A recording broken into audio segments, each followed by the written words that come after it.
எதுக்கு சார் இலவசம்? இலவசம் கொடுங்க நாங்கள் என்ன கேட்டோமா? நீங்கள் கேட்கறதுனாலே நாங்கள் கொடுப்போங்கம்மா. எதுக்கு சார்?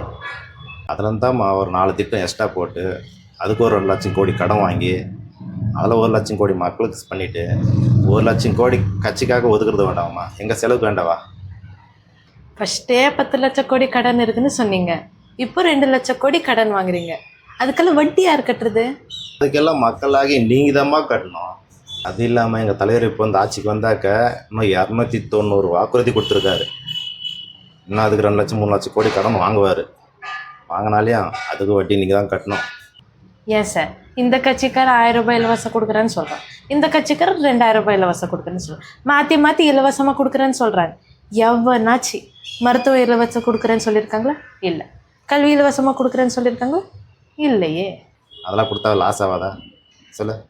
மருத்துவம் இலவசமாக கொடுன்னு சொல்கிறேன், அதெல்லாம் எப்படிமா கொடுக்க முடியும்? நான் இன்ஜினியர் படிச்சிருக்கேன். படிச்சுட்டு இப்போ வேலை இல்லாமல் வீட்டில் இருக்கேன். எங்கள் அப்பா அம்மா கஷ்டப்பட்டு படிக்க வச்சு என்ன சார் பிரயோஜனம்? நீங்கள் வேலை உருவாக்கி கொடுங்க சார், நாங்கள் சம்பாரிச்சிக்குவோம்.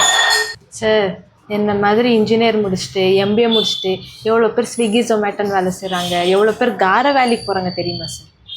சார், அது இலவசமாக கொடுக்குறேன் இதே இலவசமாக கொடுக்குறேன்னு சொல்கிறீங்க இல்லையா?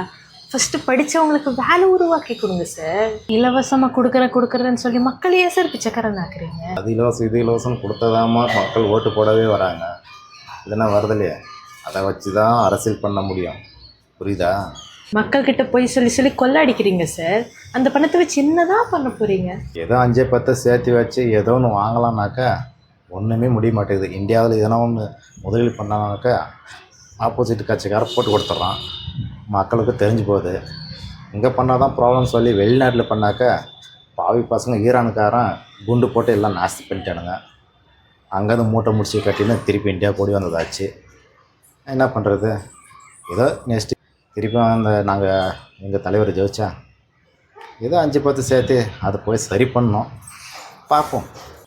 சார், அரசியல்வாதிக்கிட்ட இருக்கிற சொத்து, அவங்க பதுக்கி வச்சிருக்கிற பணம், இதெல்லாம் எடுத்துகிட்டு வந்தாலே தமிழ்நாட்டில் 1 ரூபாய் கடன் இல்லாமல் ஆக்க முடியும் தெரியுமா? ஏம்மா, இது சொல்கிறதுக்கு நல்லா இருக்கும், செய்முறைக்கு சரி வராது. என்ன இருக்கிறதெல்லாம் வந்து உங்களுக்கு கொடுத்துட்டு நான் நாக்கு வலிக்கிறதா? ஏன் சார், இப்போவும் உங்களை பற்றி தான் யோசிக்கிறீங்களே தவிர மக்களை பற்றி யோசிக்கிறது இல்லைல்ல? போங்க சார்.